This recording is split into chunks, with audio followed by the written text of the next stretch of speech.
집회 세 번째 집회 시간입니다. 오늘 하나님 주신 말씀을 같이 읽고서 주신 말씀을 나누도록 하겠습니다. 창세기 45장 2절에 8절까지의 말씀 15페이지입니다. 제가 첫 절을 공독하고 차례로 교독하신 뒤에 마지막 절을 다 같이 공독하시겠습니다. 요셉이 큰 소리로 오니 애굽 사람에게 들리며 바로의 군중에 들리더라.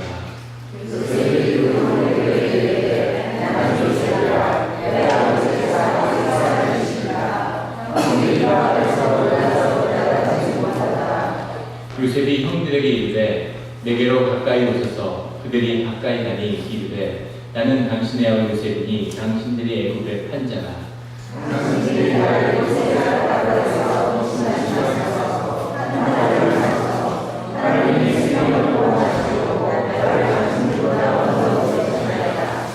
이 땅에 2년 동안 흉년이 들었으나 아직 5년은 가까이도 못하고 추수도 못할지라.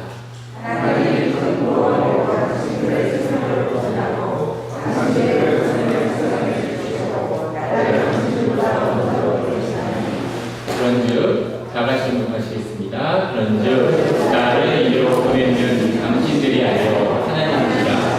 하나님이 나를 바로에게 아버지로 삼으시고 그 온 지대의 주로 삼으시며 애굽 온 땅의 통치자로 삼으셨나이다.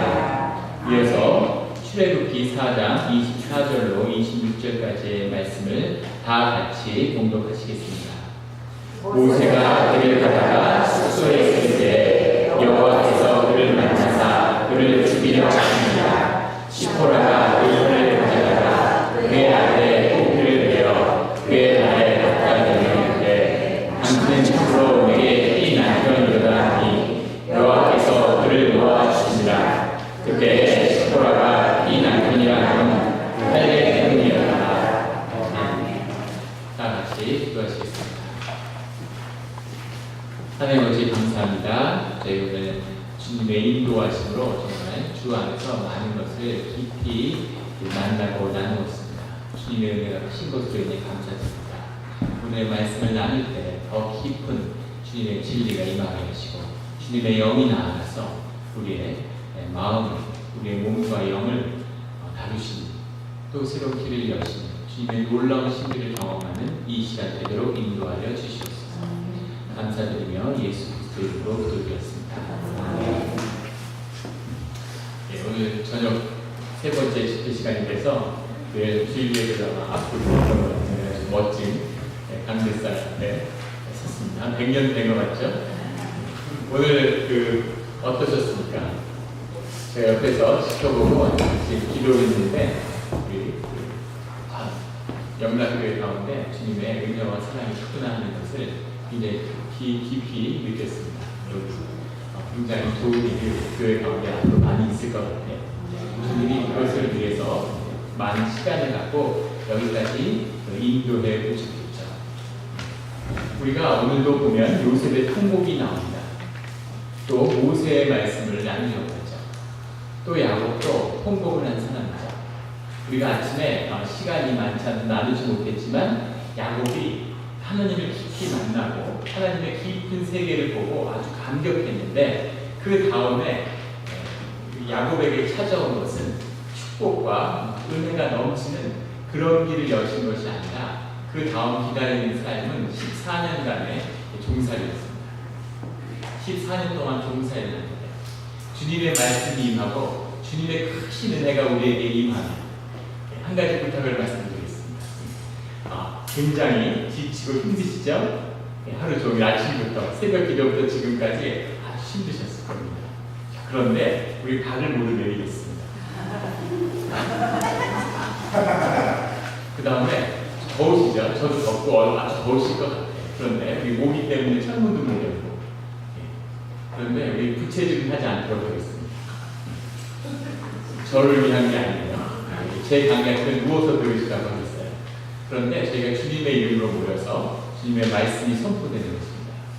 말씀이 나아가지 않으면, 말씀이 임하지 않으면 아무것도 아닌 거죠. 사실 우리 모두가 그 앞에 죄스러운 겁니다. 저는 말고. 그래서 우리가 같이 하나님의 말씀을 받는 시간이 되기를 원합니다. 길게 하지 않겠습니다. 그래서 14년간의 종사를 했어요. 많은 이적도 경험하고 물론 은혜의 시간이었지만 힘든 시간이었죠. 그런데 그 마지막에 가서 많은 부를 이룬 것 같고 나름대로 무언가를 이룬 것 같은데 자기 고향에 돌아갔을 때 약복강각 앞에서 굉장히 중요한 시험을 맞게 됩니다. 오늘 시간이 없으니 본문은 찾지 않겠어요. 그것이 굉장히 중요한 사건인데 그 사건이 뭘 의미하는 것이냐면 베드로의 통곡과 똑같은 것입니다. 야곱강 앞에 야곱이 섰는데 그 앞에 에서 형이 기다리고 있는 거예요. 에서 형이 400명의 군사를 이끌고 동생이 오는데 오는 거예요. 에서도 마음속에 야 얘가 뭐 어떻게 돌아오면 나한테 어떤 감정을 갖고 있을까 이런 걸 갖고 왔겠죠. 그런데 야곱강 앞에 섰는데 야곱이 놀라운 모습을 보여주고 있다는 거죠. 그 모습은 뭐냐면 제일 먼저 재물을 넘겨주고 그 다음에 자식이 넘어가고 그 다음에 부인이 넘어가고 자기는 여전히 그날 밤에 야복강을 넘지 않고 기다리고 있는 거죠. 왜 그럴까요? 두려운 거죠. 두려움이 공포가 자신을 사로잡는 거예요. 얼마나 두려웠습니까? 그런데 참 놀라운 건 뭐냐면 제가 이런 고백을 들은 적이 있어요. 예전에 한번 쓰나미가 와가지고 인도네시아를 휩쓸었죠. 한 10여만 명 죽었어요. 거기 생존자의 그런 피 눈물 나는 절규. 강물이 쓰나미가 막 쓸려가는데 강이 굳어나가지고 이렇게 바닷물이 덮쳐서 며칠을 있었다는 거죠.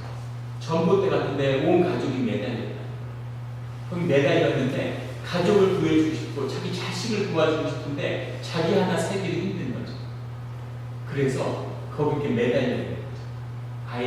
아이들이 주렁주렁 부인 자기 다 매달려 있는데 그렇게 시간이 가면서 10시간, 20시간, 30시간, 50시간, 70시간 시간이 흐르면서 기운이 없으니까 아이들이 하나씩 어린아이부터 떨어져서 물에 빠져 떠내려가 주는 거죠. 그것을 놓고 자식을 구하고 싶어 들어가고 싶죠. 근데 구한들 어디로 가겠습니까? 어디로 건져고 있겠습니까? 자기 한 몸 건질 수가 없는데 사흘이 지났는데 자기 가족들이 다 떨어져 죽고 마지막에 어른은 자기 부인이 떨어져 죽는 것을 봤다는 거죠. 정말 오장이 끊어지고 단장의 위안고 단장이라고 하죠. 원숭이가 새끼 잡혀가는 걸 어미가 보면서 쫓아가는데 나중에 죽어서 보니까 장이가 끊어졌다는 거 너무너무 속상했어요. 자식을 잃는 그 슬픔을 뭐에 비전하겠어요. 그런데 그 아버지가 피눈물을 흘리면서 울면서 절규하는데 정말 죽고 싶었다는 거예요. 정말 죽고 싶었다는 거예요. 가족들이 죽고 자식들이 떨어져 가는 걸 보면서 자기도 죽고 싶었는데 죽지 못한 것이죠. 죽지 못한 거예요. 이게 사랑이에요. 절대 죽지 못한 거예요. 우리가 자살을 나쁘다고 이야기하는 이유는 무슨 윤리적인 잣대로 정죄하는 것이 아니라 모든 피조물, 주님이 주신 생명은 자기 스스로 자기의 목숨을 끊을 수 없어요. 그것이 성립입니다. 그런데 목숨을 끊는 사람이 속출하죠. 그것은 자기가 할 수 없는 일을 도와주는 존재가 분명히 있기 때문에 자기 힘으로 할 수 없는 일이에요. 그래서 그것이 악한 것입니다. 그 죽은 사람은 안 되고 불쌍하죠. 그러나 그것을 주관하는 그런 힘은 다른 곳에 있어요. 자기는 그 일을 하지 못합니다. 그런데 그렇게 자식이 죽어가도 죽지 못하는 나, 그게 나라는 거죠. 야곱이 야곱과 같이 섰는데 그런 거죠. 재산 없어도 돼. 자식도 다 죽어도 돼. 심지어 부인도 내보내고 부인이 죽어도 돼. 근데 자기는 죽을 수 없는 거예요. 야곱과 이쪽에서 떨고 있는 거죠. 그게 남자야? 그게 아버지야? 어떻게 그럴 수가 있어? 그게 사람이야? 라고 손가락질 할 수 있지만 그게 모두 우리 자신의 모습이에요. 다 이뤄도 나는 살고 싶고 내 목숨을 구하고 싶은 그게 내 존재라는 거죠. 그런데 그 야곱강 앞에 서서 번뇌하는 야곱에게 주님이 찾아오신 거죠. 밤새도록 싸우고 환도뼈를 꺾고 이름을 바꿔주신 다음에 떠났습니다.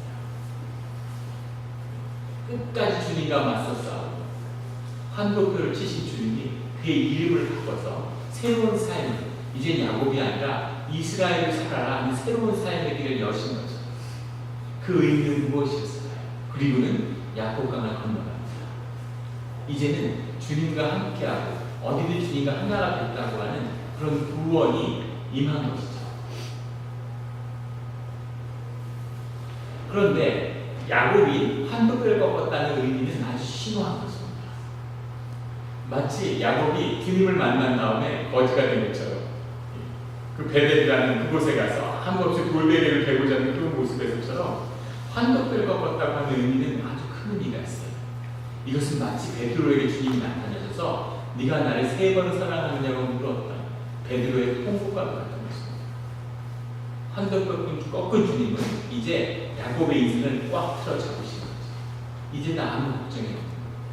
이제 야곱은 주님의 길을 끝까지 가고 그의 삶을 성화의 길로 이루시겠다고 하는 주님의 확증이 야곱한테 임한 거예요. 그것이 환도뼈를 꺾은 것입니다. 환도뼈가 이 뒤에 이 옆쪽 다리에 있는 그런 쪽에 있는 뼈가 있는데 그 뼈를 꺾으면 사람이 제대로 걷지 못한다. 사람이 이렇게 쩔뚝쩔뚝 이렇게 걷는 거죠. 주님을 만나면 환도뼈가 꺾여요. 그래서 세상을 쩔뚝쩔뚝거리면서 살게 되었습니다. 여기 환도뼈 많이들 꺾이셨나요? 주님 만나고 정말 멋지고 세상을 펄펄 나는 그런 삶을 살 줄 알았는데 그런 삶을 사는 날이 올 수 있죠. 우리 자녀들이 그런 삶을 살게 될 것입니다. 그런데 아브라함의 1세대 또 야곱이 주님을 만나는 이 1세대의 사역 가운데서는 하나님이 환도뼈를 꺾으시는 그런 고난의 길을 가게 된다. 이 환도뼈의 의미가 무엇이냐면 이 절뚝절뚝 저는 사람들은 어떤 특징이 있을까요? 뛰지 못하죠. 빨리 가지 못합니다. 남들이 뛸 때 더 빨리 뛰고 싶은데 뛰지 못하는 거죠. 빨리 걷지도 못합니다. 쩔뚝쩔뚝 걸어요. 그런데 아주 중요한 비밀이 하나 숨어 있습니다. 환도뼈가 꺾인 사람은 절대 뒤로 가지 못해요. 그런 분 보실 일도 없겠지만 한번 참 자세히 보십시오. 다리가 환도뼈가 꺾인 걷는 사람은 뒤로 걷지 못합니다. 앞으로만 걸을 수 있는 거죠. 그래서 이 환도뼈가 꺾인 사람의 비밀은 절대 뒤로 가지 못한다는 거죠. 이제는 뒤로 가지 않습니다. 비록 뛰지 못하고 빨리 가지 못하지만 앞으로만 간다는 겁니다. 주님이 이스라엘의 이 환도뼈를 꺾으신 야곱의 환도뼈를 꺾은 비밀은 이제 너의 삶 가운데 뛰지 못할지라도 결코 뒷걸음질지 말라는 그런 힘을 주십니다. 이것이 주님의 인도하십니다. 주님의 인도하심, 인치심을 받은 사람은 앞으로 걷는 것이죠. 힘들지만 속도가 나지 않고 절대 물러서지 않는 자기의 땅을 밟는 곳마다 자기의 땅을 만들면서 앞으로 나아가는 것입니다. 이것이 주님의 놀라운 역사예요. 모세도 야곱과 같은 경험, 아브라함과 같은 경험을 다시 하게 되죠. 400년간 주님을 완전히 잃어버린 이스라엘 민족을 되어 살리기 위해서 모세를 들어 쓰셨는데 이 모세가 정말 대단한 사람, 혈기의 사람이었죠. 피가 잘 통하는 사람. 얼마나 혈기가 좋냐면 자기가 마음에 안 들어 길에서 사람을 때려주게 그런 사람. 왕자를 잡았어요. 요즘에 무슨 듀크 오브 웨일스 차원이 다른 얘기입니다. 이 당시의 왕자 파라오는 인간 신이죠. 신의 아들이 잡았어요. 홀리 패밀리. 정말 신적인 권위를 누리며 살았는데 세상에서 최고의 것을 누렸는데 세상에서 가장 밑바닥으로 떨어졌습니다. 하나님이 선택하고 불러내신 거죠. 그래서 장인 집에 가서 양을 쳤어요. 양을 친다는 건 그 시대 가장 밑바닥이죠. 유대인들을 고센 땅에 몰아넣고 솔직히 양식을 지키잖아요. 그래서 소 양을 치는 것, 그것도 이방 땅에 가서 왕자로 잡는 거예요. 극과 극. 밑바닥 생활을 한 40년 한 겁니다. 그래서 사람이 완전히 변했어요. 사람이 완전히 변했는데 하나님이 불러내신 거죠. 그래서 우리 이 말씀 출애굽기에 보면 하나님이 불러내시는 말씀이 나와요. 그래서 이렇게 가라. 나의 말씀을 선포해라. 애굽에 가서 전해라. 그러니까 구구절절히 전 못합니다. 소리가 계속 나옵니다. 3절 4절에 거쳐. 저는 이래서 못 가고 저는 저래서 못 가고 이런 하나님이 계속 설득해서 넌 할 수 있어. 넌 할 수 있어. 넌 대단해. 넌 너 자신을 모르는구나. 이렇게 막 얘기하죠. 하나님이 참 좋은 분이에요. 예, 저희 같으면 막 빈정이 상하고 열불이 나서 너 가지마 이럴 것 같은데 이제 모세는 됐어. 어디 호세를 찾아봐야 되겠다. 뭐 이렇게 될 것 같은데 끝까지 모세를 설득해서 가기로 하는 거죠. 그래서 모세가 길을 떠나는데 모세가 길을 떠나려고 하는 그때에 아주 이해할 수 없는 한 사건을 경험하게 되는 겁니다. 애굽으로 떠나는 주님의 사역을 일으키려고 그 길을 떠나기 직전에 주님에게 완전히 붙들린 모세가 그것을 연결해주는 아주 중요한 사건을 경험하게 돼요. 그 사건이 뭐냐면 오늘의 이 사건입니다. 4장 24절 26절 사건입니다. 모세가 길을 떠나는 거죠. 자기 가족들을 데리고 장인한테 인사하고 길을 떠납니다. 근데 숙소에 있을 때 여호와께서 그를 만나서 그를 죽이려고 했다 이렇게 나옵니다. 이 말씀을 그 전에 접하면서 좀 이상한 생각 들지 않으셨나요? 왜 모세를 갑자기 죽이려고 했어? 이제까지 안 간다는 걸 잘 설득해 놓고 이제 길을 떠나려고 하는데 모세를 죽이려고 하는 거죠. 그래서 시보라가 돌칼을 가져다 그 아들의 포피를 베어 그의 발에 갖다 대며 이르되 당신 참으로 내게 피 남편이로다 하니 그것도 갑자기 이해할 수 없는 사건이죠. 이건 또 뭐예요? 26절에 가면 여호와께서 죽이려는 모세를 놓아주는 거죠. 그때 시보라가 피 남편이라 하면 할례 때문이었다 이렇게 얘기합니다. 이 사건이 정확히 뭘 의미하는 걸까요? 좀 이상하지 않으셨어요? 이 말씀을 처음 읽었을 때는 이게 갑자기 무슨 얘기인가 뜬금없이 이런 생각이 들죠. 그런데 아주 중요한 의미가 들어있습니다. 모세가 주님에게 붙들림을 받았어요. 모세는 유대인들을 그 애국 사람들의 압제에서 정확히는 바로의 압제에서 구원하고자 그 길을 떠나는 것입니다. 본인이 유대인이에요. 유대인으로 주님의 구속함을 받았고 유대인들을 구원하기 위한 유대인의 지도자입니다. 유대인의 자녀는 태어나서 8일이 지나면 할례를 받게 되어 있죠. 그것이 유대인이라고 하는 큰 징표죠. 그래서 우리가 사도행전이나 갈라디아서 이런 책들을 읽어보면은 성경책들을 그 유대인들이 할례를 받는다는 것이 주님이 인치셨다고 하는 아주 중요한 증거이기 때문에 바울은 유대인이 아닌 사람들은 가슴에다가 우리 마음의 할례를 받는 되지 굳이 육체의 할례를 받을 필요가 없다. 그 시대에는 초대교회는 크리스찬이 되려면 유대인이 먼저 돼야 한다고 생각했대요. 그래서 할례를 받고 유대인이 된 다음에 그 다음에 다시 크리스찬이 되어야 된다고 믿던 시절에 그럴 필요 없고 유대인이 될 필요 없고 그냥 크리스찬 바로 되는 거야 라고 주장을 했던 거죠. 그러던 시절인데 그렇게 할례를 중시하는 유대인 가운데 부름받은 모세가 길을 떠나는데 문제는 그때까지 모세의 아들들이 할례를 받지 않았다는 거죠.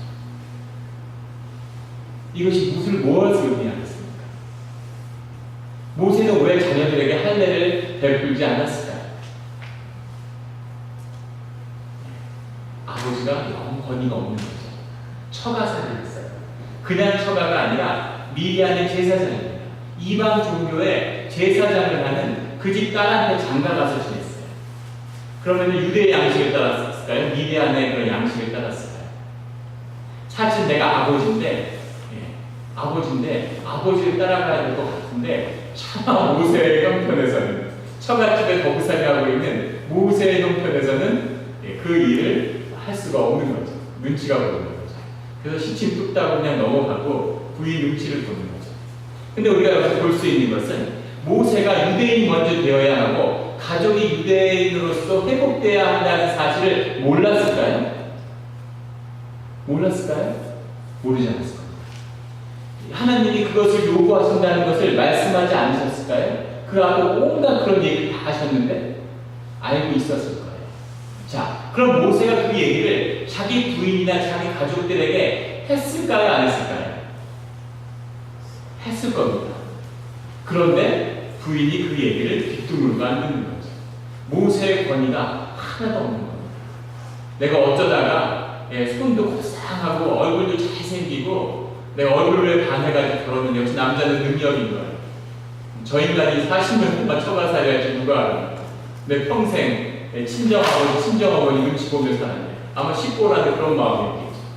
근데 나이 다 들어가지고 평생 다 살았는데 이제 와서 자식들을, 다 큰 애들을 우리가 할례를 해야 될 것 같아요. 뭐 이러니까 당신 미쳤어? 뭐 이렇게 되겠죠. 네. 무슨 헛소리야? 너 만났어? 뭐 이런 거죠. 그래서 모세가 그냥 차마 말을 못하고 다시 길을 떠나는 거죠. 그런데 그 앞에 주님이 임하신 겁니다. 주님이 임해서 모세를 죽이려고 하니까 그러니까 십보라가 돌칼을 가져다가 자식을 할례를 하잖아요. 십보라가 하는 겁니다. 그러니까 십보라는 하나님이 모세를 죽이려고 하는 걸 보면서 그 메시지가 무엇인지를 바로 알고 있다는 뜻이죠. 십보라는 이미 알고 있어요. 주님이 뭘 요구하고 있고 자신이 뭘 불순종하고 있는지 알고 있는 거죠.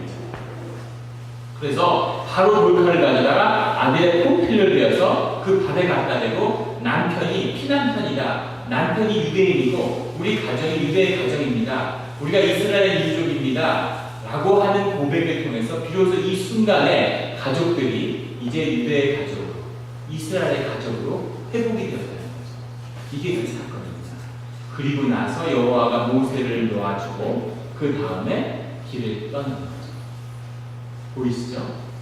우리가 하나님이 주신 큰 역사와 하나님의 회복을 누리기 전에 주님이 무슨 일을 먼저 하셨냐면 그 가족을 회복시키셨다는 거예요. 이것이 내가 주님을 만나고 주님의 사랑으로 붙들린 다음에 주님께서 하시는 두 번째 큰 역사예요. 이 고비를 3층 차에서 두 번째 하늘을 넘어가야 되는 거죠. 그래서 가족이 회복되지 않으면 주님의 큰 역사가 임하기가 어렵다는 거죠. 가족이 회복돼요. 가족이 회복돼요. 그런데 가족을 회복시킨다고 하는 것은 아주 어려운 일입니다. 예수님도 자기 고향에서 배척받으시죠. 예수님이 잘하는 걸 지켜본 마을 사람들이 예수를 배척하고 예수의 형제들 가운데 예수의 어머니를 제외하고는 예수의 형제 가운데 아무도 예수님의 동생이니까 예수님을 따른 사람이 없었어요.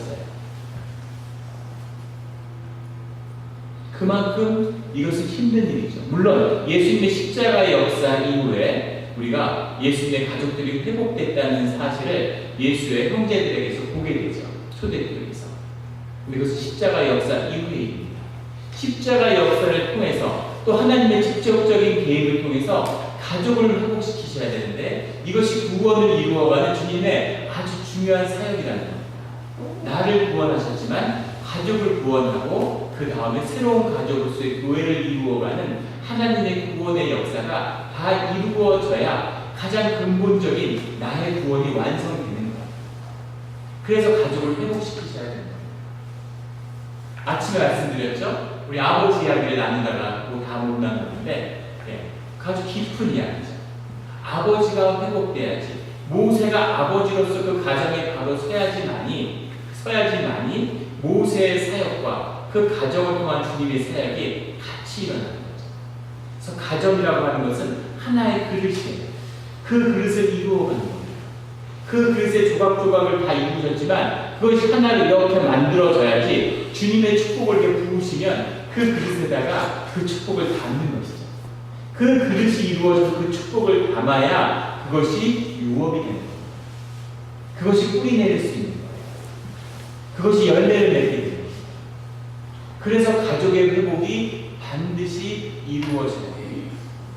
내가 가족 가운데 나만 교회 다녀. 주님의 역사가 내 가정 가운데 움직이시잖아요.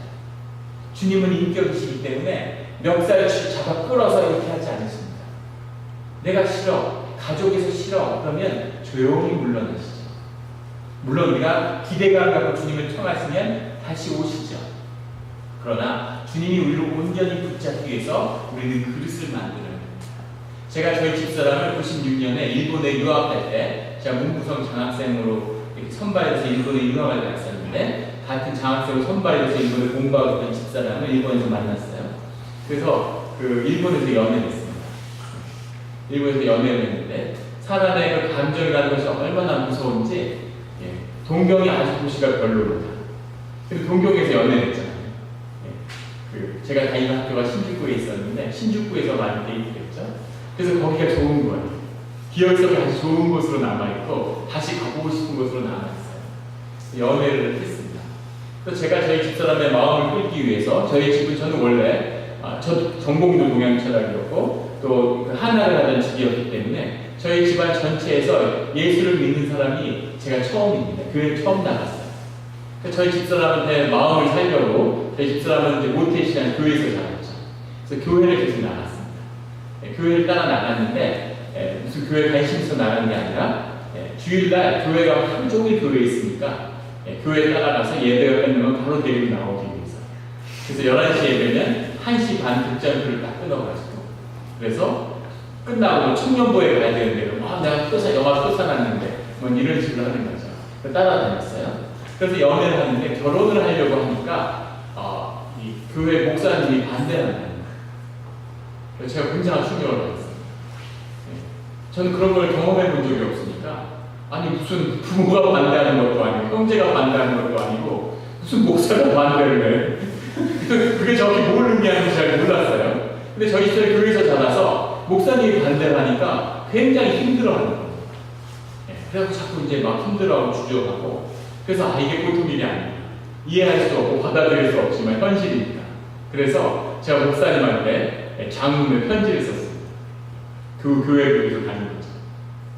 그랬더니만 그 결국에 결혼을 저희 집사람이 불러서 그렇게 물어보더래요.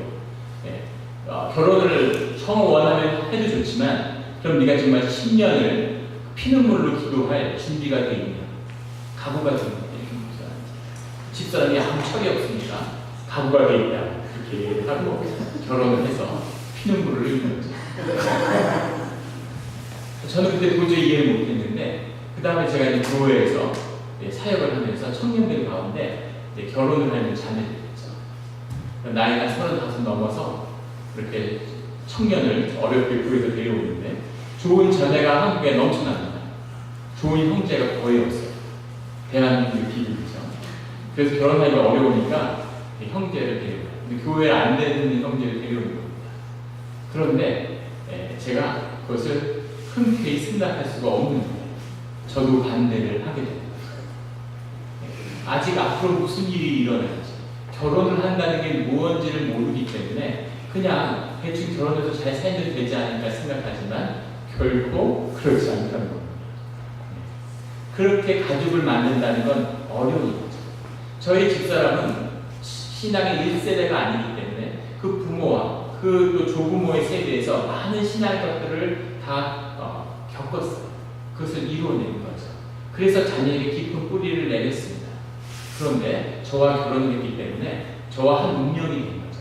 영을 섞은 거죠. 그래서 제가 신앙의 첫 세대로서 그 겪어야 할 일들을 다시 겪게 되는 겁니다.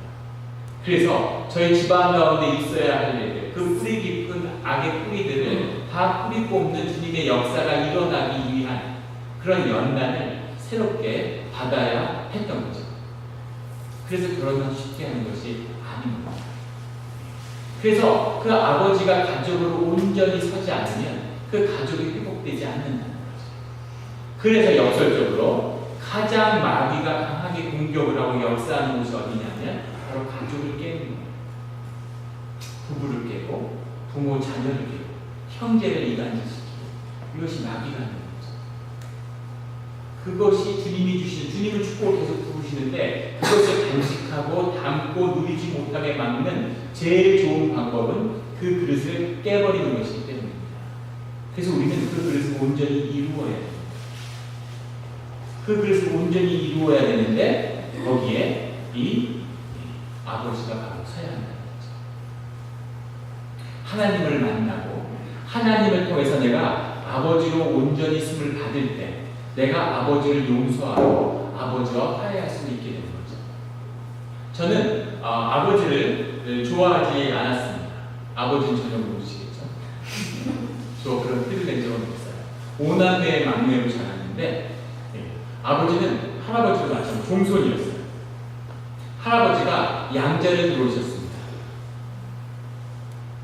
할아버지가 양자를 들어왔는데 증조 할아버지가 요절하고 고조 할아버지가 자식이 없으니까 저희 할아버지를 양자로 드린 거죠. 저희 할아버지가 12살 때 장날에 가서 소를 팔아오라고 시키더니 소를 팔아오니까 돌아가셨대요. 이제 네가 집안을 감당할 수 있겠구나. 그래서 할머니와 그 다음에 어머니, 낳아주시지 않은 어머니를 모시고 12살에 가장이 됩니다. 12살 가장이 됐는데 당신을 낳아주신 어머니가 계시잖아요. 그래서 그 어머니를 모셔다가 집에 두 할머니를 모시고 산 겁니다. 할머니가 계시고 어머니가 있고 친어머니가 계시고 그 세 분이 한 집에 살았어요. 얼마나 아름답고 평화로운 가정이었습니까? 힘들었던 거죠. 그 가운데 아버지가 태어났는데 저희 할머니도 일찍 돌아가셨습니다.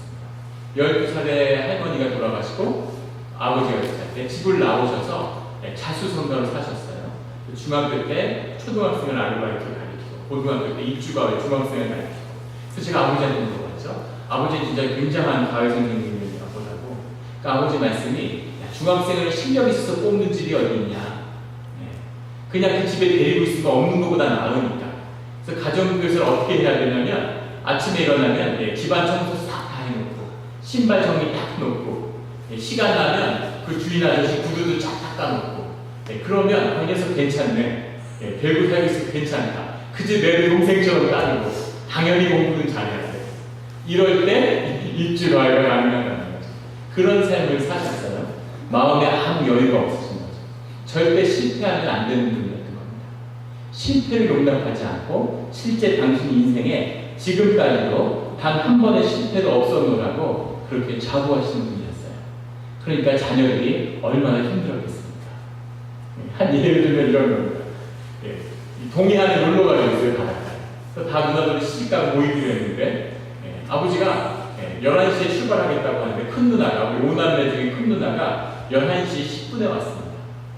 아버지가 너무 노발대고 하셔가지고 누나의 얼굴을 보지 않고 그냥 집에 가라고 했어요. 바닷가에 가서 뭐 특별히 뭐 할 일이 있는 게 아니고 누가 기다리는 것도 없고 약속도 없습니다. 1시간 늦게 가도 아무 차이 없어요. 근데 11시에 출발해야 되는데 11시 10분에 왔다.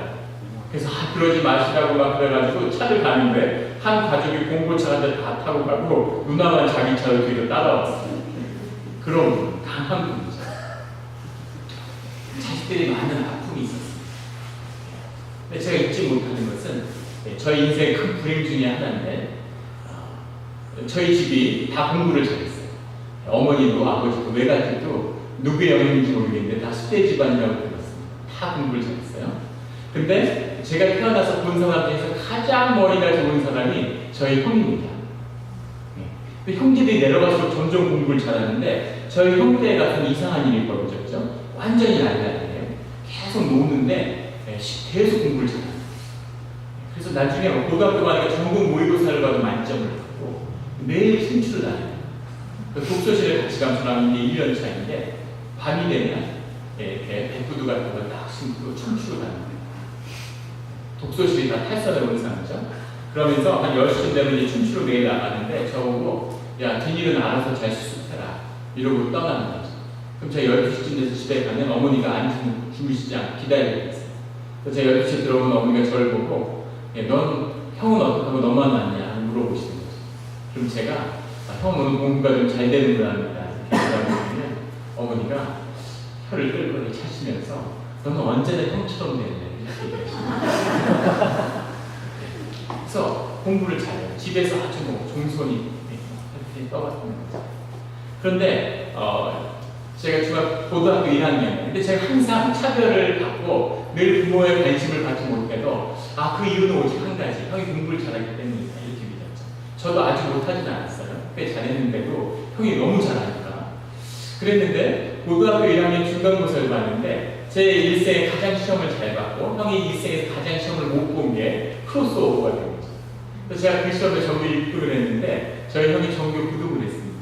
항상 1등만 하다가 9등을 한 거고 전 항상 한 10등에서 20등 사이를 하는데 6등을 한 거예요. 그래서 제가 얼마나 마음이 설레는지 부모님이 뭐라고 하실지 어떻게 나올지 너무너무 마음이 설레는 거죠. 그런데 그날 정말 태어나서 그렇게 혼난 걸 처음이었던 거예요. 형제가 엄청나게 혼나고 집에서 쫓겨나듯이 나왔습니다. 제가 가장 좋은 성적을 받았다는 건 안중이 없으시고 형이 제일 못 받았다, 전교 9등을 했다는 건 너무너무 충격을 받으시는 거죠. 노발대발 하시는 거예요. 더 잊을 수 없었던 건 제가 이제 짐을 싸가고 형이 먼저 나가고 짐을 싸서 독서실로 가는 거죠. 그래서 가는데 형이 길을 가고 있는데 아버지가 이렇게 담벼락 위에 서서 형의 간 뒷모습을 보고 있는 거예요. 근데 그 얼굴을 평생 잊을 수 없을 것 같아요. 샤갈의 블루라고 들어보셨습니다. 슬픔인지 기쁨인지 알 수 없는 그 얼굴을 뭐라고 말할 수 없는 그 얼굴을 형을 보는 거죠. 제가 그 순간 깨달았습니다. 아, 이게 안 되는 거구나. 이게 안 되는 거구나. 그래서 그날 제가 아버지를 잃어버린 거죠. 제가 그 다음 기말고사 때 반에서 1등을 하다가 그 중간고사 1등을 했는데 그 다음 시험에서 반에서 22등을 했습니다. 더 신기한 건 부모님이 아무 관심이 없어요. 형이 다시 전교 1등을 했기 때문에 집안은 다시 축제 분위기입니다.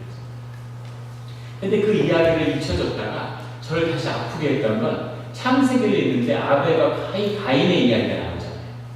근데 아벨이 정말 불쌍하고 아벨이 정말 안 됐어야 되는데 제 마음은 가인에게도 가는 거죠. 저를 아프게 하는 건 아벨의 죽음이 아니라 가인의 거절감인 거죠. 가인이 느꼈을 좌절감이 어떤 것이었을까? 이게 나를 아프게 하는 거죠. 그래서 부모님하고 그렇게 아버지하고 이제 헤어진 거죠. 그런데 한 집에 같이 살고 효자로 잘 지냈죠. 그런데 제가 주님을 30살에 주님을 영접하고 아버지와 화해가 필요하다는 것을 알게 되는데 10년이 걸렸습니다. 아버지와 화해를 해야 돼요. 그런 시간에 주님이 계속 말씀하시는 거죠. 그 말을 외면하니까 주님이 꿈으로 이렇게 이야기하시는 거예요. 외국에 나와서 쭉 한 10수년을 살았으니까 부모님 가까이 있을 일이 없었는데 계속 꿈을 꾸는데 꿈에 하나님이 꿈을 통해서 말씀하시죠. 오늘 우리가 요셉을 볼 건데 요셉이 꿈꾸는 사람이잖아요. 꿈을 꾸는데 어떤 꿈을 꾸냐면 제가 꿈 분석을 오래 받았는데 꿈을 꾸는데 꿈에서 자꾸 북한을 가는 거예요. 북한을 자꾸 가요. 그래서 그게 뭘까? 그랬더니 나중에 이제 깊은 묵상을 통해서 깨닫게 된 건 북한이 아버지라는 걸 알았죠. 이상하죠? 예. 북한인 거예요, 가족이. 그래서 외면하고 그냥 없는 것처럼 떨어져서 사는 거죠. 그런데 가끔 거기서 연평도 같은 데 대포를 쏘는 겁니다. 그럼 불바다가 되죠? 그럼 그때 깨닫는 거죠. 아, 이게 이러면 안 되겠구나. 그래서 회담도 하고 대화도 하고 옥수수도 보내고 뭐 이렇게 해서 잘 하지만 또 그냥 그렇게 할 뿐이지 별로 가까워지고 싶지 않은 거죠. 그게 북한인 거죠. 외면하고 싶지만 외면할 수 없는 이것이 가족입니다. 더 아픈 건 뭐냐면 가족을 향해서 구원을 하기 위해서 할아버지를 불러내셨으면 온 가족이 다 교회에 나갔기 때문에 왜 교회에서 왜 가정 가운데 가장 힘없는 나를 불러냈을까? 그리고 내가 가족을 왜 구원하는 그 자리에 서 있는가 하는 겁니다. 더 가슴 아픈 얘기는 내가 구원을 하고 내가 중보해야 하고 내가 구원의 손길을 내밀어야 할 내가 십자가를 져야 할 그 사람들로부터 내가 핍박을 받게 된다는 거예요. 그것이 또 아주 깊은 영역의 비밀입니다. 내가 교회를 갱신하고 교회를 다시 살리기 위해서 교회의 중보자가 되고 교회에 헌신하면 교회에서 그걸 정말 귀하게 여기고 교회에서 고마워할까요? 한번 해보십시오. 그럼 어떤 일이 벌어지냐면 교회에서 핍박을 받습니다. 교회에서 미움을 받아요. 교회에서 어려움을 겪습니다. 내가 가족을 구원하고 가족을 위해 희생하고 가족의 구원을 위해서 부름받으면 가족으로부터 핍박을 받는 것이죠. 그래서 정말 가족을 구원하고 싶은 마음이 없어지는 겁니다. 그런데 그것이 마귀의 공격인 거죠. 사랑이라고 하는 것은 그런 인간적인 서우나 무슨 그런 사건, 뭐 그런 사고에 있는 것이 아니라 사랑한다고 하는 것은 같이 하나가 되는 것이죠. 그래서 미워도 아픈 것입니다. 남이 될 수 없는 그게 사랑이죠. 사랑에 놀라운 정신적인 힘이 있어요. 제가 젊었을 때 무슨 동안거리에서 겨울에 산에 가서 먼저 하루에 16시간씩 벽보고 기도하는 거 이런 거 석 달씩 하고 뭐 그다음에 기공 같은 거 경신기공 뭐 이런 기공도 배우고 그런 걸 많이 했습니다. 정신적인 힘을 키우고 정신의 내면의 힘을 키워보려고. 근데 그게 잘 안 돼요. 힘이 잘 커지지 않습니다. 그런데 우리의 정신과 그 집중하는 그 힘을 키우는 요새 뭐 온갖 뭐 뇌파를 하고 귀에 뭐 무슨 스퀘어 이래서 뭐 귀에 듣기만 하면 집중력이 높아지고 절대 그런 거에 속지 마십시오. 절대 높아지지 않습니다. 집중력이 절대 높아지지 않아요. 정신 수련하고 기공한다고 집중력이 약간 좋아질 수 있지만 아주 크게 좋아지지 않습니다. 제가 정신 집중을 키우는 가장 좋은 비밀을 알려드릴게요. 그것은 바로 사랑하는 것입니다. 사랑하면 놀라운 집중력이 생겨요. 제가 풀장에 갔는데 저희 아이들이 풀장에 갔어요. 풀장에 가서 이렇게 앉아 있는데 한 2시간 지냈는데 안전요원 세이프가드 하는 분이 할머니예요. 그 할머니가 왜 빨간색 이런 거 들고 다니잖아요. 그걸 들고서 이렇게 오다가 내 옆에 오더니만 내 등을 툭툭 치면서 그 파더라고 그러면서 내가 안전요원은 내가 할 테니까 너는 너대로 쉬어라 이렇게 얘기하는 거예요. 그 안전요원이 보는데 제가 물을 먹던 화장실에 가든 어디를 가든 계속 아이들을 보고 있는 거죠. 그냥 풀장이 깊으니까 저희 셋째 갈 때는 수영을 잘 하는데 발이 안 닿거든요. 그러니까 어떤 일이 벌어지고 올 때는 계속 아이를 보고 있는 거죠. 저처럼 집중력이 약한 사람이 어떻게 그 장시간 동안 아이들을 계속 보고 있을 수 있을까요? 안 보여도 마찬가지죠. 엄마들이 아이가 없어도 계속 아이를 생각하잖아요. 하루 종일 아이에게 초점이 맞춰져 있죠. 어떻게 그런 놀라운 정신적인 힘을 발휘할 수 있습니까? 사랑하기 때문인 거죠. 사랑하면 하나가 됩니다. 늘 하나인 거죠. 이건 놀라운 신비입니다. 이걸 깊이 들어가면 주님의 섭리와 진짜 자연의 섭리가 하나로 만나는 그런 경험을 할 수 있죠. 이번 세미나의 주제는 아닙니다. 그게 사랑의 힘입니다. 주님의 사랑이 모든 자연, 우리의 모든 존재에 깊이 우리를 붙잡고 있어요. 그런데 바로 그 사랑하는 존재로부터 핍박을 받게 된다는 거죠. 그 간증 집회만 해도 언제 밤을 새우지 못할 것 같기 때문에 시간이 지나서 가족을 구원하는데 그 구원이 시작되는데 딱 10년이 걸렸습니다. 매일 기도합니다. 제가 부모님 집에 갔는데 하나님이 저희 집으로 한국에 들어가서 정말 기묘한 하나님의 계획으로 우리 집으로 갈 수밖에 없게 만드셨어요. 근데 우리 집안 가운데 어떤 분위기가 있냐면 제가 하나님을 믿고 하나님의 길을 가니까 가족한테 휘둘리지 않고 다 아버지 어머니의 인생을 사는데 저는 거기와 떨어져 나와서 주님의 인도하시는 길을 가니까 막 그냥 못 잡아먹어서 난리인 거지. 너무너무. 그러면서 네가 얼마나 잘 되는지 두고 보자. 이런 마음이 있는 거예요. 그런데 결과적으로 어떻게 됐을까요? 잘 됐을까요? 저는 처음 그런 마음이 있었죠. 그래 내가 좀 잘 돼야 되겠다. 그럼 내가 날 보고 하나님을 믿어야지 하는 마음을 갖게 되겠지. 그런 생각을 했으나 결과는 전부 안 되었던 것이죠. 눈에 보이지 않는 주님의 영광을 받지만 삶을 하면서 점점 무너져 내려가는 거죠. 세상의 눈으로 보면 점점 알 수 없는 짓을 하는 거예요. 공부를 다 마치고 학교에 있어야 되는데 미국에 가더니 신학교를 가더니 계속 교회에서 전도사를 한다고 그러고 계속 인생을 낭비하는 것 같고 계속 인생이 무너지는 것 같은 그런 삶을 사니까 부모님은 얼마나 속상하겠습니까? 저희 집사람이 얼마나 느꼈어요. 제가 내 자신 망쳤네. 이렇게 생각하지 않겠어요? 저희 집사람에 대한 핍박이 막 오고 그런 어려움 속에서 정말 세상에 가지 말아야 할 한 곳이 있다면 그것은 우리의 집이었겠죠. 한국에 들어갔는데 저희 집사람이 우연하게 제가 수도원에 가 있을 텐데 수도원에서 나오게 됐는데 저희 집사람이 갑자기 얘기를 갖게 되고 이런 게 막 겹쳐서 저희 갈 데가 없어가지고 할 수 없이 저희 부모님 댁에 들어가서 문간방을 살았습니다. 저희 5가족이 방 한 칸에 살았어요. 그러니까 어머니가 애증이 엇갈리는 미움과 사랑이 같이 있는 거죠. 그러면서 하나님이 가족의 화합에 단초를 넣었어요. 그래서 어머니와 화해하게 하셨습니다. 놀라운 비밀은 뭐냐면 내가 그때 생각한다. 날보다 아무도 교회를 나가지 않겠구나 했는데 10년이 딱 지난 순간부터 한 명씩 교회에 나가게 됐어요. 세례도 받고 지금은 온 가족 마지막까지 남아있던 저희 아버지가 견고한 머리보송처럼 버티던 아버지가 저희 집사람이 암 치료를 받으면서 교회에 나가게 됐어요. 교회 매일 가서 기도하고 있다. 그렇게 울면서 기도하시고 전화하세요. 그래서 이것이 성령의 역사다.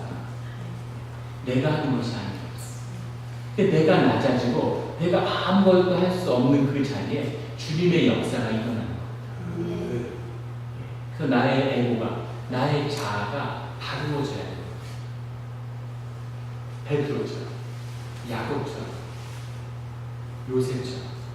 그것이 다루어지지 않고는 주님이 나가서 일하실 수가 없는 거예요. 내가 내 삶을 꽉 쥐어잡고 내가 주인이고 내가 내 삶의 왕이야. 이러면 주인이 아무 개입을 하실 수가 없는 거죠. 내 자아가 산산이 부서졌을 때. 내가 처음에 신앙생활을 하는데 어떤 선교사님이 그때 제가 내적 치유에 아주 골몰하고 있을 텐데 너무 집 청소하려고 애쓰지 말라고 주님이 그 집을 다 부실 거라고 그렇게 기도를 청소 안 해도 됩니다. 다 부실 거라고. 처음에 그 말을 제가 이해 못했는데 정말 그 집이 다 부서지더라고요. 그 집이 다 부서져야 돼요. 그래서 주님의 기쁨이 내 기쁨. 이것이 부부죠. 이 부부의 기쁨. 그 관사님한테 여쭤보면 그런 말씀을 하세요. 돈을 쓰는데 돈이 많은 거죠. 근데 돈 중에 돈이라고 다 돈이 아니죠. 제일 좋은 돈은 남편 돈이에요. 자식이 돈을 많이 벌어 돈을 줘도 그 돈을 쓰는 게 눈치가 보인다는 거예요. 그게 자식 돈이지만 며느리 눈치가 보이는 거죠. 그리고 부모가 아무리 돈이 많은 돈을 줘도 부모 돈을 쓰면은 형제들의 눈치가 보인다는 거죠. 근데 남편 돈을 쓰면 그렇게 좋대. 내 돈을 쓰면 또 마음이 불편한다. 남편 돈은 그냥 물 쓰듯 쓸 수 있는 거예요. 그게 부인과 남편의 비밀. 그래서 부부의 비밀이 최고고 예수님이 너희가 신부가 되어야 된다. 너희를 신부로 단장해라. 이 말의 비유가 예수님과 부부가 되는 겁니다. 예수님과 부부가 된다. 그럼 남자 성도님들은 내가 양자인데 왜 신부가 되어야 되지? 신랑도 아니고. 근데 여자 성도님들도 다 아들이 됐잖아요. 아들은 뭐죠? 부모의 유업을 받는 자잖아요. 그 비유인 거죠. 남아 소노가 아니라 부모의 유산을 받는 자입니다. 그래서 우리는 모두 주님의 자녀가 되어야 되고 아들이 되어야 되지만 궁극적으로는 주님과 부부가 되어야 됩니다. 부부가 되면 일거리 게 없고 남편이 잘 되면 그게 다 부인이 좋잖아요. 부인이 잘 되면 남편이 좋고 주머니 돈이 쌈짓돈이 남편의 영광이 부인의 영광 그런 거죠. 그렇잖아요. 그래서 그것이 주님의 영광과 축복을 누리는 비밀입니다. 주님의 영광과 주님의 축복이 내 기쁨과 내 영광이 되는 그것을 위해 우리가 부른다는 거죠.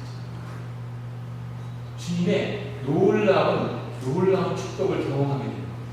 놀라운 것을 보게 돼요. 뭐라고 말로 바꿀 수 없는 그것은 내가 내 통장에다가 디파트 해놓고 이런 차원과 비교될 수 있는 것이 아닙니다.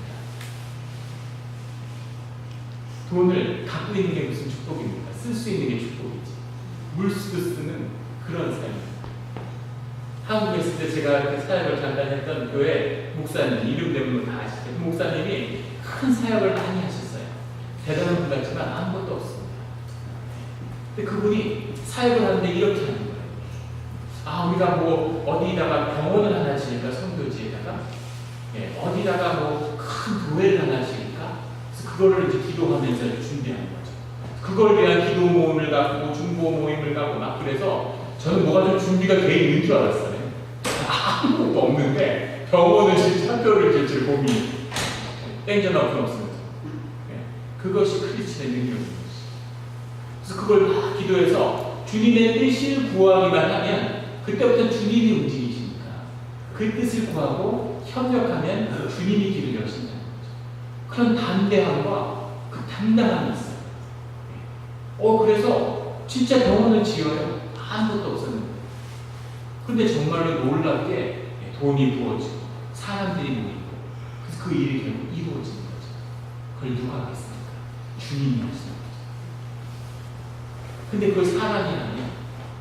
사람이 교회를 한번 건축해 보십시오. 이건 머리 깨지고 막 집 지으면 사람 초성 난다 이런 얘기가 있잖아요. 회의하다 보면 이제 남자 성도들 믿음이 없는 순서대로 싸우죠. 목소리가 커지죠. 막 싸우고 모으고 돈이 어디 있습니까? 이렇게 하면 답이 안 나오고 그래서 결국 이뤄내면 그 다음 어떻게 되죠? 집을 짓고 나면 그 안이 정말 지옥으로 가는 거죠. 이것이 사람의 역사입니다. 우리는 사람의 것을 구하면 하나님이 주시는 것 그것이 정말 귀한 것이고 그것이 은혜를 아는 사람입니다. 하나님이 우리에게 주시는 돈 이불과 로또로 내가 얻은 200만 불은 완전히 다른 것이에요.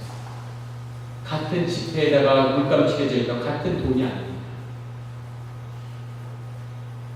마이클 주크버그가 뭐 1억 몇천만 불, 100 밀리언 이상을 무슨 교육 사업에다 쓰라고 투자했다고 하는 기사를 봤어요. 교육을 새롭게 하고 뉴욕 어디에다 투자하고 이번에 또 그리고 베이징 어디에다 투자한다고 들었습니다. 근데 뉴욕에다 투자했는데 물론 좋은 일이고 아주 좋게 쓰이겠죠. 하지만 결론부터 얘기하면 사실 뉴욕에서도 벌써 결론이 나고 있죠. 많은 분란과 갈등의 원인이 되고 있습니다. 빌 게이츠가 멜린다 빌 게이츠 재단을 만들어서 자기 재산 500억 달러를 줬어요. 너무너무 훌륭한 일이죠. 그런데 그걸로 아프리카 구호 활동을 하는데 아프리카의 선교사님들 만나보니까 원망이 자자해요. 빌 게이츠 재단에서 전부 다 그 돈을 에이즈에다가 치료하는 데 쓴다는 거예요. 지구상의 모든 의사들이 전부 에이즈에 매달리고 아프리카에서 정말 귀한 거는 모기가 말라리아 이게 중요하고 물이 오염돼서 식수 그래서 이 정수기 보호 이런 게 더 귀한 사업인데 그 어마어마한 돈이 에이즈에 몰리니까 전부 에이즈에만 매달리는 거죠. 그래서 사역이 안 된다고 막 그 일이 귀하지 않은 일입니다. 자기 재산의 절반을 50조 되는 50 빌리언이나 되는 재산을 내놓는다는 게 쉬운 일입니까? 귀한 일이죠. 하지만 귀하게 쓰임받지 못하는 거예요. 정말 큰 일을, 인류의 역사를 바꿀 수도 있는 일일 텐데 아무 그런 일이 일어나지 못하는 거죠. 그것이 사람이 하는 일입니다. 그런데 만약에 그것이 주님의 길을 여는, 하늘의 문을 여는 길이라면 우리가 정말 정말 혼자 사시는 권사님이 자식에게 받은 용돈을 모아서 교회에 내는 그 헌금이 교회와 지역사회와 국가와 인류의 역사를 바꿀 수 있는 그런 사건으로 만들 수 있다. 이것이 중요해요. 실제 그런 역사가 일어나잖아요. 140여 명씩 종교의 자유를 찾아서 메이플라워를 타고 미국에 왔습니다. 그러면 정말 하나님을 찾아왔으니까 아름답고 막 즐겁고 막 좋은 일이 벌어져야 되는데 첫 해가 지나고 나니까 절반이 죽었어요. 굶어 죽고 얼어 죽고.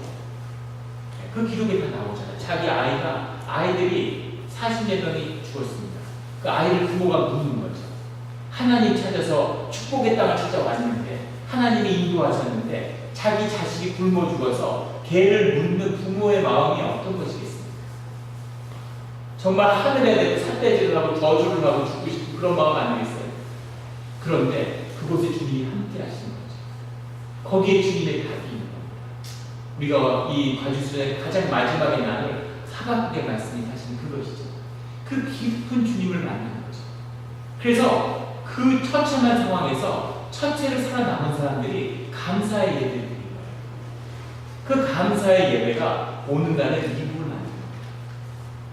전 세계에서, 전 유럽에서 쓸모없다고, 못 배우고 가난하고, 범죄하고 이렇게 쫓겨난 사람들이 와서 세계에서 가장 부유하고 세계 역사의 중심이 되는 나라를 만들었어요. 이것이 주님이 축복이 없이 가능하시리라고 믿습니다. 이런 것이 주님이 하시는 거죠. 그 예배의 한 번의 예배가 역사를 바꿀 수 있다는 거예요. 역사를 바꾸시는 주님이 내 개인의 삶을 못 바꾸시겠어요? 우리 가족을 못 바꾸시겠습니까? 우리 교회를 바꾸지 못하시겠습니까? 그런데 그 일이 이루어지기까지 이루어져야 할 일들이 있다는 것이죠. 그거 전에 이루어져야 할 일들이 있는데 우리가 요셉을 통해서 그 사건을 볼 수 있습니다. 요셉은 부모에게 사랑받는 자식이었어요. 12 형제 중에서 11번째 태어났는데 요셉은 꿈꾸는 자였습니다. 근데 요셉과 그의 동생 베냐민이 특별히 아버지 야곱의 사랑을 받는 거죠. 근데 뭐 라헬을 사랑했기 때문일 수도 있겠지만 그런데 잘 보세요. 이 베냐민이 라타가 죽었잖아요. 유복자잖아요. 그러니까 얼마나 안쓰럽겠어요. 그러니까 마음이 바뀌었죠. 베냐민을 아마 야곱이 데리고 다니며 키웠을 겁니다. 근데 여기서 한 가지 의문이 났죠. 요셉은 어떻게 꿈꾸는 자가 되었을까 하는 겁니다. 유목사회예요. 여기 보면 요셉이 자기 형제를 찾아가잖아요. 아버지에게 형제들이 자라면서 유목민족은 농경민족과 완전히 반대입니다. 농경민족은 장남이 제일 중요해요. 그렇죠? 왜냐하면 장남이 끝까지 아버지를 지키고 막내 순으로 분가를 해서 나가게 됩니다. 장남 끝까지 아버지에다가 아버지의 이유로 장남을 했죠. 유목민족은 그 반대입니다. 나이가 드는 상태대로, 왜냐하면 한 곳을 다 키울 수가 없으니까 동물들을 이렇게 떼가지고 차례대로 나가요. 그래서 가장 막내가 아버지랑 같이 있는 거죠. 그래서 몽골 민족 같은 데 가보면 몽골 민족은 막내가 아버지의 마지막 유산을 막내가 받습니다. 그래서 원나라 제국이 있어서 그 내전이 일어나는 걸 보면 왕이 계승의 문제가 전통적으로 중국은 장남이 계승을 하는데 몽골 민족은 막내가 계승하니까 그것이 이제 내전의 계기가 돼서 계속 붙는 거죠. 그것처럼 이 본진이 있는 거예요. 그리고 형들은 나가서 한 무리씩 양떼, 소떼를 이렇게 돌아다니고 있는 겁니다. 그리고 아버지가 계속 그 캠프들을 돌아다니면서 잘 하고 있나 봤겠죠. 그런데 베냐민은 너무 어리니까 베냐민은 그 데리고 다니면서 유모에게 젖을 빨리면서 데리고 다녔겠죠. 야곱이. 그러면 이 요셉은 어떻게 했을까요? 요셉은 혼자 양떼를 나가기에는 너무 어렵죠. 그렇다고 지금처럼 학교 다니는 정규교육이 있는 것도 아닙니다. 그렇다고 데리고 다니기에는 너무 큰 거죠. 그래서 그 아이를 자기 아주 메인 캠프, 베이스 캠프에다가 뒀을 거라는 거죠. 데리고 다니진 않는 것 같아요. 본문들을 쭉 보면. 그렇다면 요셉이 캠프에 머무는 동안 요셉과 하나님의 꿈과 하나님의 이야기를 나눈 사람은 누구였을까요? 그건 바로 이삭이었을 겁니다. 이삭이 살아있죠. 이삭이 눈이 보이지 않아요. 이삭을 모시고 다니지 않았을 겁니다. 이삭이 이렇게 앉아서 그 어린 요셉하고 같이 요셉을 할아버지가 보는 거죠. 그 할아버지하고 얘기하고 말벗이 되는 건 요셉이었을 거예요. 요셉한테 그 수많은 하나님의 이야기를 해준 건 이삭이었을 겁니다.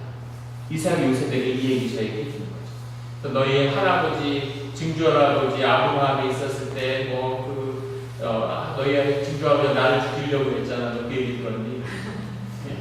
나를 데리고 와가지고 할아버지가 막 죽이려고 그러는데 하나님이 손을 잡고 거기에 정말 막 기체만한 염소가 이렇게 그 나무에 묶여 있었어. 그러면 요셉이 그랬겠죠. 아니 할아버지 왜 그 염소 얘기하실 때마다 점점 커져요? 이러면서 아니 원래 지체가 지나보면은 소망하다 그러더니 이러면서 그 얘기를 듣고 또 할아버지들 똑같은 얘기를 100번씩 해주시잖아요.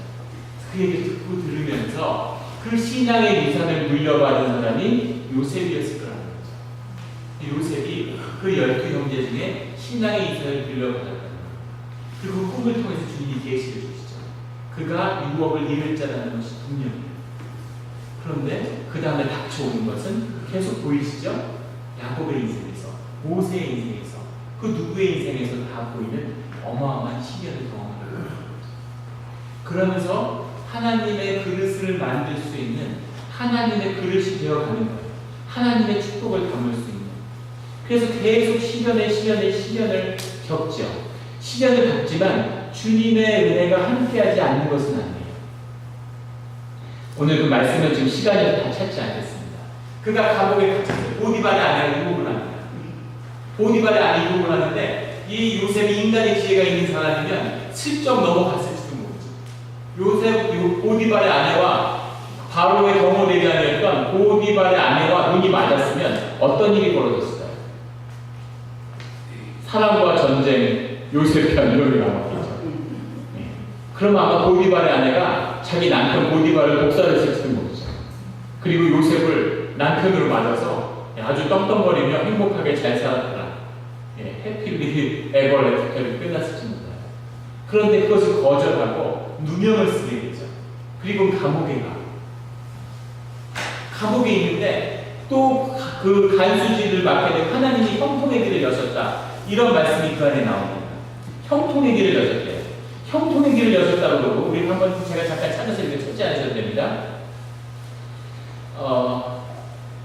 이 39장 창세기에 가면 여호와께서 요셉과 함께 하시고 그에게 인자를 더하사 간수장에게 은혜를 받게 하시매 39장 2절에 가면 요셉과 함께 하시는 그가 형통한 자가 되어 그가 범사에 형통하게 하시매 애굽 사람의 집에 복을 내리시고 여호와의 복이 그 집에 많은 모든 소리에 미치고 계속 형통하고 복을 줬다 이렇게 나왔습니다. 그래서 사람들이 다 알고 요셉이 하는 일마다 주님이 그걸 도와서 잘 되게 하는 거예요. 신앙의 사람들 가운데 그런 일을 보게 되죠. 형통하게 되고 좋게 되고 그런 일들이 주님이 함께 하시고 그 복된 손이 그 위에 함께 하시는 거죠. 이 손이 늘 함께 하시길 주님의 이름으로 축원합니다. 우리 그 손이 우리 영락교회 주일학교에 임하는 것 같아요. 아주 그 형통하게 일하는지 아주 기쁨이 가득합니다. 앞으로 아주 큰 복이 있을 것 같아요. 그게 주님의 은혜죠. 주님이 부어주시고 주님이 한순간에 바꾸시는 겁니다. 그 기운을 다 바꾸시는 거죠. 그런데 문제는 뭐냐면 누명을 쓰고 감옥에 있는데 감옥 안에서 축복하셨다는 게 도대체 무슨 의미냐는 거죠. 이게 정말 축복입니까? 감옥 안에서 단속이 있는데 억울한 누명 쓰고 주님이 복을 주시면 풀어주셔야 되잖아요. 예. 그 억울한 누명을 벗겨주셔야 되잖아요. 성폭행범으로 몰려서 감옥을 살고 있는데 그 감옥 안에서 형통한 거예요. 이것은 이런 겁니다. 예, 애들이 공부를 하는데 뭐 입시생이 12학년인데 뭐 스탠포드, MIT, 하버드 다 돼서 막 서로 오라고 하는데 막 다 장학금 주겠다고 해서 어디를 갈까 그러다가 그냥 부모님 가까이 있어야지 하고 스탠포드를 가자. 이런 게 형통의 요복 아닌가요? 근데 주님이 복을 주셨는데 모든 대학에 다 떨어졌어요. 시티 컬리지 다 떨어졌어. 살 곳이 아무것도 없어. 예, 그래서 그냥 놀아. 재수학원을 해요. 근데 재수학원에서 하나님이 형통의 복을 주셨어요. 축복에 축복을 도와줘서 좋은 강사 만나, 좋은 친구 만나, 뭐 그냥 듣기 힘든 SAT 강좌가 또 초청 연예인이고 막 이런 축복이죠. 정말 축복 만나요. 물론 없는 것보다 더 나을 것 같지만 너무너무 슬프죠. 그 축복이 요셉과 함께하고 있는 거죠. 근데 이 비밀이 있는 겁니다. 주님과 함께하는 법을 배우는 거예요.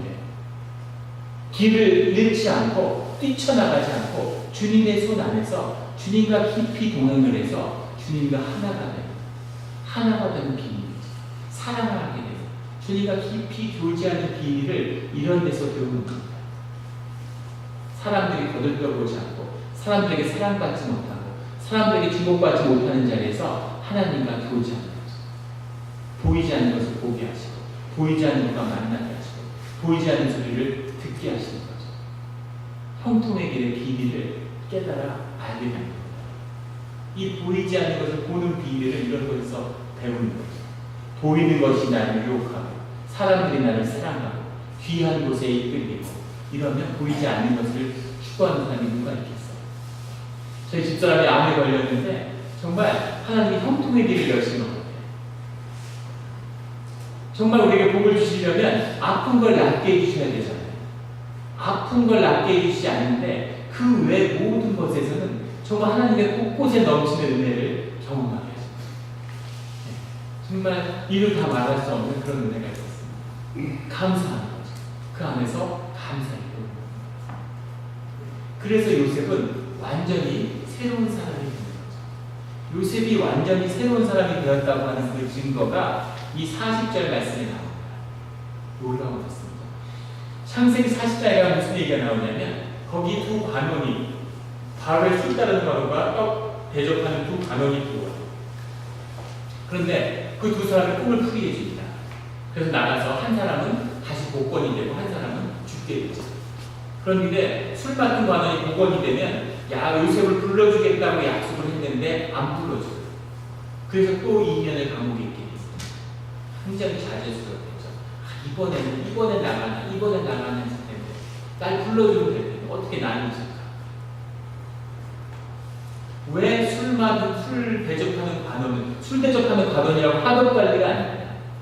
권력의 위치는 권력자와의 거리에 비례한다는 거죠. 미국 대통령 다음으로 센 사람은 누구냐? 그건 대통령하고 사무실 배치도에서 누가 가까이 있느냐가 힘을 좌지우지한다는 거예요. 로마의 고왕성하고 그 비서하는 전설적인 무슨 수녀님이 비서로 있다면서요. 추기경들이 차마 그 앞에서 얼굴을 못 든다. 누가 권력자는 알 수 없는 거죠. 술 빚는 관원은 바로 옆에서 술을 따라주고 술을 대접해요. 독타기가 제일 좋은 게 술이잖아요. 가장 신뢰받고 가장 믿을 수 있고 가장 존귀한 사람이 영국도 그렇잖아요. 백작부 이런 사람들이 여왕의 신녀를 합니다. 무슨 아무나 하는 그런 게 아니라 천한적인 게 아니라 제일 존귀한 사람이 왕을 섬기죠. 이게 섬기는 비밀이죠. 그 술 맡은 관원이 나갔는데 왜 손받은 관원이 요셉을 잊었을까 하는 거죠. 어떻게 그걸 잊을 수 있습니까? 자기 목숨을 보여줬는데 그냥 깜빡한 걸까요? 여기에 비밀이 있는 겁니다. 요셉의 숨기는 관원은 바로의 숨기는 관원은 요셉을 잊을 수 없어요. 그런데 잊고 싶은 거죠. 그리고 잊었습니다. 만약에 요셉이 인간의 지혜를 했다면 어떻게 해야 되는지 뻔한 거죠. 술 빚는 관원의 꿈은 풀어주고 떡 만드는 관원의 꿈은 풀어주면 안 됩니다. 그러면 어떤 일이 벌어지냐면 술 빚는 관원이 풀려났잖아요. 그러면 그날부터 신혼을 해준 건 물론이고 자기 집안의 모든 대소사는 다 요셉하고 운운을 할 겁니다. 요셉이 하라는 대로만 하고 요셉이 없이는 살 수 없는 그런 삶이 됐을 거예요. 완전히 요셉한테 묶였겠죠. 근데 요셉이 축복도 얘기했을 뿐 아니라 저주도 같이 얘기한 것이죠. 좋은 일만 얘기한 게 아니라 나쁜 일도 얘기한 겁니다. 그래서 술 빚는 관원은 두려운 거죠. 요셉이 두려운 겁니다. 그래서 멀리하고 싶은 거죠. 목사님이 늘 축복하고 늘 좋은 얘기만 하고 성도들에게 그렇게 이야기를 하면 아마 목사님 주변 사람들이 바글바글 할 거예요. 근데 정말 하나님의 말씀을 선포하고 아픈 이야기를 하고 그 집안에 다루어져야 할 문제에 대해서 하나님의 말씀을 그대로 전하면 그러면 식당에서 목사님이 밥 먹으면 그 주변에 아무도 안 갑니다. 다 피하는 거죠. 그 비밀이. 그런데 요셉은 이 두 가지를 다 풀어요. 요셉이 인간의 지혜가 부족했기 때문이었을까요? 요셉이 생각이 짧아서 있기 때문이었을까요? 요셉에게서는 이 많은 시련 가운데 노예로 살면서 노예로 팔려다니고 목숨이 경각에 달리는 이 일들 가운데 주님과 의지하고 주님하고 배우면서 어떤 사람이 됐냐면 그냥 주님이 하라는 대로 하는 주님과 같이 그냥 그 길을 그냥 가는 이제 좋은 것도 없고 나쁜 것도 없고 뭐 이렇게 해서 뭘 바라는 것도 없고 저렇게 해서 뭘 바라는 것도 없고 그냥 주님이 주시는 대로 그냥 그대로 가는 사람이 된 거예요. 주시는 대로 말하고 주시는 대로 선포하고 그래서 인간의 지혜로 일을 뭘 꾸며봐야 이게 되지도 않을 뿐더러 돼봐야 아무 의미가 없다는 거예요. 이 비밀을 깨달은 사람은 인간이 뭘 줘도 그것을 받지 않아요. 자기 게 아니면 결국은 자기 속만 상하고 때가 되면 다 뱉어내야 된다는 걸, 다 토해내야 된다는 걸 아는 거죠. 주님이 주시는 것만 받는 겁니다. 주님의 이름으로 주시는 것을 받고 주님이 인도하시는 대로 하는 사람이 됐다는 것을 이 사건에 요셉이 보여주는 거죠. 그러니까 요셉을 통해서 하나님이 드디어 큰 역사를 일으키기 시작하세요.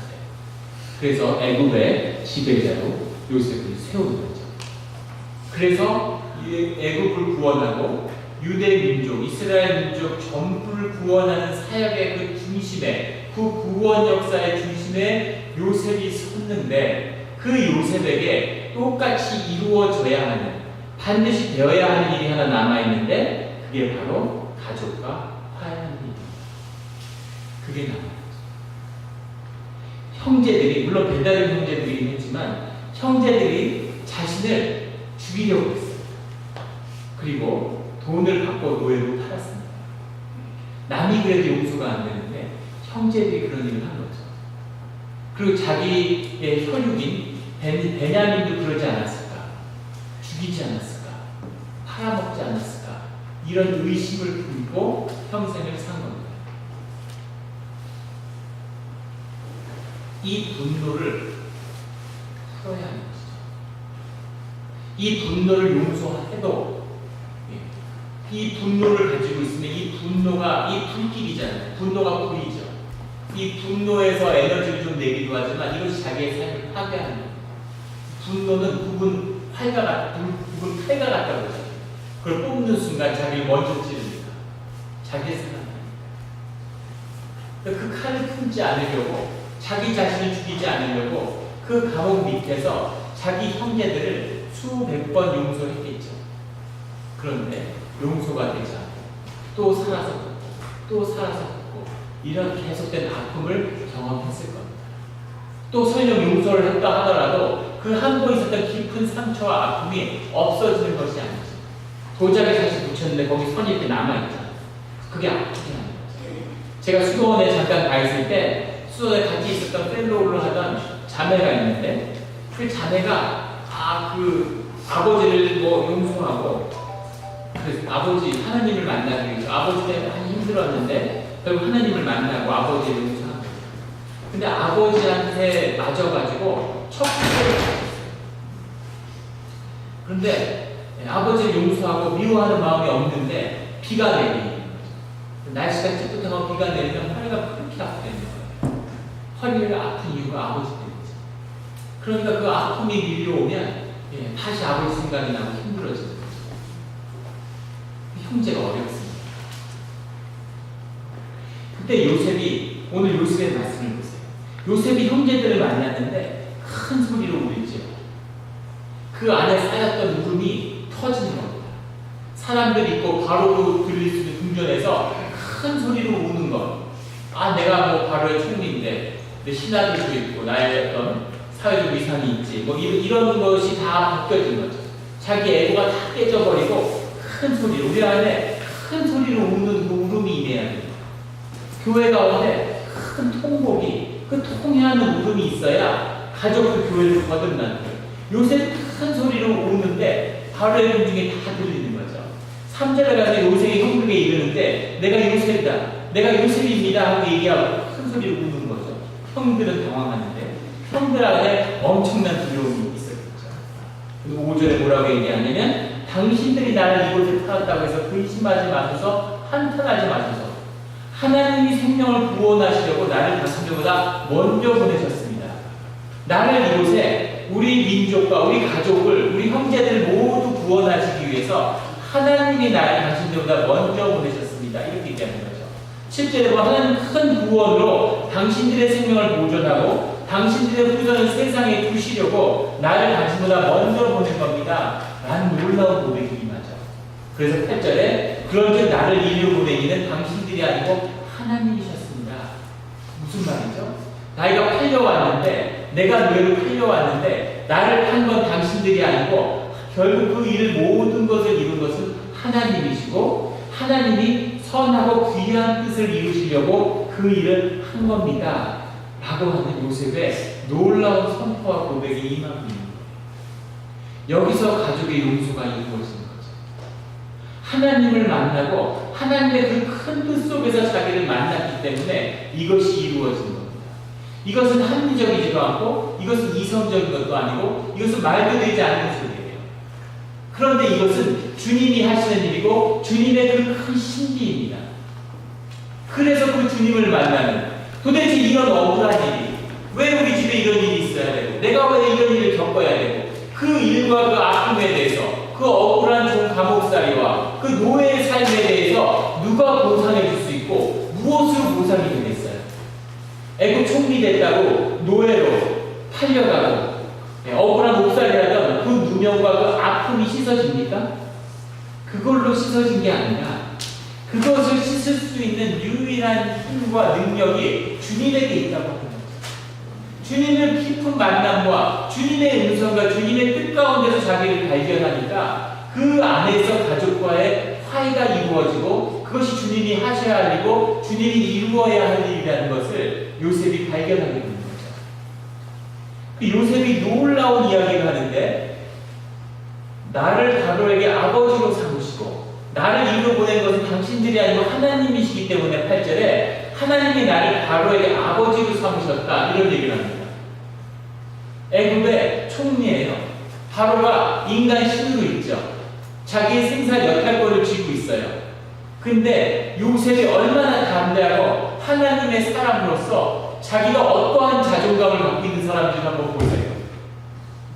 바로에게 녹을 먹고 바로가 내일이라도 목숨을 걷어갈 수 있는데 자기를 주장하고 자기 운명의 주인이 하나님이시라는 것을 움직일 수 없는 진실에 붙잡혔기 때문에 뭐라고 바로의 군주에 선포하냐면 내가 바로의 아버지다. 내가 이 나라의 아버지다. 내가 바로를 양육하잖아. 바로가 내 자식이야. 이런 고백을 하는 거죠. 온 집에 주로 삼으셨다. 내가 이 바로의 궁전에 온 애굽에 내가 주인이다 이거죠. 애굽 온 땅의 통치자로 삼으셨나이다. 내가 애굽의 온 땅을 다스리는 통치자로, 내가 이 집의 주인이고 내가 바로의 아버지입니다. 이것이 요셉이 세상을 향한 선통거예요. 하나님에게 붙들린 사람, 노예로 팔려와서 애굽에서 노예로 하고 감옥에 거쳐 살던 요셉이 이런 호의문지기와 자존감을 가지고 있는 겁니다. 하나님이시기 때문에 할 수 있는 일이죠. 그래서 그 가족에서 가장 작고 가장 억울한 일을 당하고, 그 요셉이 형제들에게 복수하고 자식을 가정을 파괴하고 그 형제들 다 잡아 죽였다고 해도 아무것도 이상할 것이 없는 이 일이 놀라운 화해와 용서와 주님의 영광으로 드러내기 때문에 애굽의 이스라엘 민족이 번성하고 모세를 통한 새로운 구원의 역사가 시작될 수 있는 중요한 통로를 요셉이 열게 되는 것이죠. 자, 우리가 모두 이민의 땅에 와 있습니다. 디아스포라라고 해요. 디아스포라 이민이라고. 디아라고 하는 건 이게 떨어졌다는 뜻이죠. 스포라의 스포는 스포레의 어원이죠. 씨를 말하는 거예요. 뿌리죠, 뿌리. 뿌리가 뽑힌 거예요. 그래서 우리 연세스 장로님들은 더 깊이 느끼시겠죠. 이민의 아픔이 있습니다. 아무리 이민 와서 좋은 집 가지고 좋은 차 사고 좋은 많은 돈 벌고 자식들 좋은 대학 다녀도 그래도 뭔가 허전한 거죠. 허전한 겁니다. 그래서 교회에 나오는데 큰 위로가 안 되는 거죠. 아픔이 있어요. 뿌리가 뽑혔기 때문입니다. 땅의 에너지를 받지 못하기 때문에. 더 안타까운 건 늦게 이민 오신 분들, 정말 이민 온 분들은 다 똑똑한 분들이죠. 똑똑하지 않고 용기 있지 않고 용감하지 않은 분들이 어떻게 주옥을 버리고 자기 경험이 완전히 부정되는, 자기 경험에 전혀 쓸모가 없는 땅에 와서 삶을 살겠다고 할 수 있겠습니다. 그래서 이 땅에 와 있는 거죠. 그래서 억울한 일도 많이 경험하고 힘든 일도 많아요. 세상에서, 사람들에게서, 어떤 경험에서 어떠한 힘도 얻지 못한 그러한 삶을 살고 있는 겁니다. 그래서 이민의 땅에서 하나님을 깊이 만나는 거예요. 한국 교회에서 이민교회 목회자를 모셔가는 게 아주 유행입니다. 붐이에요. 제가 그 교회 장로님들 뵐 때마다 무슨 남신대 그런 데 가서 여쭤보면 왜 이민교회 이 목회자를 모셔옵니까? 성빙 옵니까? 하고 모셔보니까 장로님들이 다 나는 교회를 보니까 이게 오면 목회가 잘 되더라는 거죠. 그 잘 되더라는 것 속에 비밀에 뭐가 들어있냐면 목회, 이민교회 목회자들이 사실 교회에 대한 깊은 고민이 있는 거죠. 교회가 뭘까? 신앙이 뭘까? 하나님이 뭘까? 우리에게 누굴까? 이런 깊은 고민이 우리 이민교회 가운데 있는 겁니다. 마찬가지로 우리 이민교회가 어렵고 힘든 속에서 오직 주님만 바라보고 주님에게 의지하고 주님이 함께하지 않으시면 이 땅이 결코 복된 땅이 될 수 없는 그 자리에 우리가 서 있어요. 가나안 복지를 한번 보세요. 정말 복된 땅 맞습니다. 광야에 있을 때는 주님이 주시는 만나 먹고 예배 드리고 주님이 가라는 데 따라만 다니는 거예요. 근데 이제 가나안 땅에 들어가는데 축복의 땅이라는데 거기에는 큰 족속들이 다 자기 땅을 차지하고 있는 거죠. 그 사람들하고 싸워야 돼요. 이제까지 만날 먹었지만 이제 농사를 져야 돼요. 이스라엘 민족은 400년 동안 평지에 살았습니다. 근데 그 사람들을 산악지역, 가나안 산악지역에 살게 하셨어요. 이민의 땅과 똑같은 거죠. 한국에서 선생님 했는데 여기 와가지고는 무슨 가게를 하시는 거예요. 한 번도 안 해보네요. 의지할 수 있는 게 주님밖에 없어요. 주님이 도와주시지 않으면 아무것도 할 수 없어요. 그래서 하나님을 깊이 만나고 하나님의 뜻을 구하고 하나님께 의지를 하면, 그러면 모든 것이 좋아 보이지 않는, 모든 것이 정말 저주의 땅 같은 이곳이 가나안의 복지고 주님이 내게 주신 땅이고 경험합니다. 이것이 신앙의 비밀입니다. 이것이 축복의 비밀이에요. 보이지 않는 통풍의 길이 열리는 거죠. 어떤 그 사촌간에 있는데 그 사촌이 하는 일마다 무척 잘 되는 거예요. 형통의 길이 열리는 거죠. 뭐 하면 이러면 이래서 잘 돼, 저러면 저래서 잘 돼. 너무 잘 되니까 그 사촌이 너무 배가 아프고 너무 힘든 거예요. 그래서 같이 결혼식장에 갔는데 중국 식당에서 이렇게 복권을 하나씩 나눠줬대요. 1불짜리 하나씩 이렇게 나눠주잖아요. 근데 그 사촌이 같이 갔는데 사촌이 이게 당첨이 된 거예요. 도저히 참을 수가 없는 거예요. 묻고 싶지 않고 자존심이 상하지만 도저히 참을 수 없어서 그 사촌한테 얘기를 했어요. 이게 어떻게 된 거예요? 그 사촌이 얘기하는데 그 복권을 받아가서 누가 체크하고 잘 봅니까? 벼락 맞아 죽는 것은 30분의 1이라고 그러죠, 확률이. 주변에 벼락 맞아 주신 분이 30년 이상 나오면 한 장 사줘요. 세상에 가장 악한 세상의 역사가 오늘 하나죠. 그런데 그걸 어떻게 확인해 볼 생각을 했냐? 사촌한테 물어보면 사촌이 내가 어제 꿈을 꿨는데 하늘에 천국에 갔다. 천국에서 예배를 드리는데 성가대가 앞에 딱 서 있는데 앞에 7명씩 9줄로 서서 딱 이렇게 찬양을 하고 있잖아. 근데 내가 그걸 딱 보니까 복권에 끝자리가 56이니까 더 볼 게 뭐 있어? 이거다 하고 내가 알았어. 사촌이 이게 무슨 소리야? 그래서 야, 이 천사가 7명씩 9줄로 서 있으면 63이어야지 왜 56인데 됐다고 그걸 맞았다고 갑자기 사촌이 손바닥을 딱 치면서 이거 내가 계산 잘못했구나.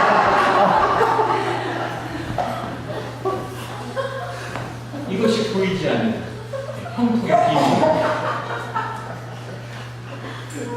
그 비밀의 문을 여는 주님하고 깊은 교제를 통해서 자, 내가 구원받고 내가 환독을 받고 내가 이제 주님의 길을 가는 겁니다. 내가 능력이 없고 보잘것없고 내가 나이 들고 힘 빠지고 모세는 80의 부름을 받았죠. 내가 뭘 할 수 있겠어 이제. 미국의 선박왕 밴더빌트는 80에 선박업을 시작했다고 해요. 그 시절에 100년 전에 80입니다. 지금 한 120대 되는 느낌이죠. 사람들이 얘기했습니다. 지금 미국에 선박업 된다니까 별거 아닌 거죠. 그때는 미국이 선박업이 별거 없고 영국 이 세계를 지배할 때. 그런데 거기에 도전장을 내는 거죠. 그래서 90에 선박왕이 있어요. 근데 그런 얘기를 하는 거죠. 주님에게 부름을 받고 선박왕이 되기 위해서 이제까지의 삶을 살았다. 내일 죽어도 상관없고 그 길을 주님이 인도하신 데까지 간다는 거죠. 스피노자가 그 유명한 내일 세상이 망하면 내가 오늘 사과나무를 심겠다. 이걸 세상에서 가진 이상한 뜻으로 갖다 쓰지만 이것이 신약의 고백인 겁니다. 내 운명은 주님께 달렸지만 주님의 소명에 따라서 내일 종말이 온다고 하더라도 오늘 난 하나의 생명을 심는 것이죠. 이것이 주님의 길을 가는 내일이 없는 거예요. 내일은 원래 없는 겁니다. 그건 추상 개념이에요. 사람이 생각으로 관념으로 만드는 겁니다. 내일은 없어요. 내일을 살아본 사람 보셨습니까? 엄마가 애가 엄마한테 엄마 뭐 사줘 아이스크림 사줘 그러니까 내일 사줄게. 다음날 엄마 사줘 이러니까 오늘이고 내일 사준다고 그랬잖아. 내일은 결코 오지 않죠. 내일은 없습니다. 오늘을 사는 거예요. 오늘 지금 여기서 주님과 함께하고 그것을 배우는 겁니다. 한 발 한 발 주님이 인도하시고 주님이 나를 구원하셨어요. 내가 아무것도 할 수 없고 절지만 이제 내 인생은 앞으로만 가는 겁니다. 이제 나는 아무것도 할 수 없을 것 같지만 그 위에 주님이 역사하시는 겁니다. 주님이 나를 부르시고 내 가족을 구원하셨어요. 이것이 반드시 이루어져야 하는 일이기 때문에 주님이 많은 고난과 어려움 속에서도 그 가족을 너의 가족을 구원하라고 네가 네 가족의 십자가를 지으라고 우리를 부르고 계시는 것입니다. 그 구원의 역사를 감당할 수 있는 십자가를 걸머질 수 있는 사람으로 아버지로 우뚝 서야 합니다. 와이프는 남편을 우뚝 세우셔야 돼요. 이것이 주님의 콜링이고 그 위에 주님이 놀라운 역사를 이루어 가시는 거죠. 구원의 역사. 거기에 하나가 더 해줘야 됩니다. 그것이 교회입니다. 교회가 이루어지지 않으면 단언컨대 교회가 바로 서지 않으면 내 자식이 결코 바로 서지 않습니다. 내가 아무리 공부시켜서 아이비리그 나오고 치과의사 만들어도 그 아이가 훌륭하고 존경받는 삶을 살지 못해요. 제가 무슨 저주하려는 게 아니라 그것이 진실입니다. 그래서 있는 힘을 다 합쳐서 주님 앞에 교회를 바로 세울 수 있도록 우리가 강구하고, 주님이 교회를 허락하신 것이잖아요. 주님의 교회잖아요. 교회보다 귀한 것이 없어요. 그 교회를 통해서 어떻게 구원의 역사의 한 단계를 또 이루어 가시는지를 우리 내일 아침에 마지막 지킬 시간에 나누겠습니다. 여기까지 하고 기도를 마치겠습니다. 하나님 아버지 감사합니다. 저희를 구원의 길로 불러주셔서 우리에게 좋은 것을 허락하여 주시고, 우리가 비록 많은 시련 속에 있고 세상이 보기에 우리가 보이는 것을 많이 잃었고, 또 우리 삶이 많은 부분이 허물어져 있고 우리의 삶이 많이 어려운 것 같지만, 또 우리가 이민의 삶에 와서 고달픈 삶을 살아 정말 이 뛰어난 능력을 가진 주님의 자녀들이 정말 조국이었다면, 한국이었다면 훨씬 더 잘 되고 존경받아야 하지 않을까라는 마음이 드는 안타까운 그런 주님의 아들, 딸들이지만, 이 험한 땅에 하지만 이 땅을 옥토로 바꾸고 주님이 주신 귀한 땅으로 바꾸고 주님이 축복의 열매의 씨앗을 뿌려서 이곳에 심은 나무로 그 열매를 맺고자 하는 그 주님을 만나질 때만이 우리가 이곳에 오는, 여기에 살고 있는, 여기서 살아야 했던 그 이유가 풀려지는 것입니다. 이곳에 부른 것을, 이곳에 보낸 이가 주님인 것을 우리로 발견하게 하여 주시옵소서. 우리가 삶 가운데 많은 아픔이 있고 많은 갈등과 시련이 있었지만 그것이 구원을 향한 부름이고, 그것이 영광의 부름이고, 그것이 축복의 부름이고, 그것이 기쁨의 부름이었다는 것을 발견하는 이 땅의 삶이 되게 하여 주시옵소서. 부디 살아서 이 모든 것을 보게 하여 주시옵소서. 영남교회 주님의 사랑하는 주님의 자녀를 축복하시고, 주님이 주신 그 이름만큼 이 교회 가운데 이 땅을 걸머쥐고 베이 지역을 책임지는 한국교회 여러 가지 큰 비밀이 이 교회에 풀려나기를 원합니다. 주여 아버지 축복하시옵소서. 축복하여 주시옵소서. 주여 아버지 큰 역사를 허락하여 주시옵소서. 나의 구원과 가족의 구원과 교회의 구원이 어떻게 땅을 살리는가를 보게 하여 주시옵소서. 감사합니다. 이 모든 것을 주님이 허락하신 것을 감사드리며 예수 그리스도의 이름으로 기도드렸습니다. 아멘.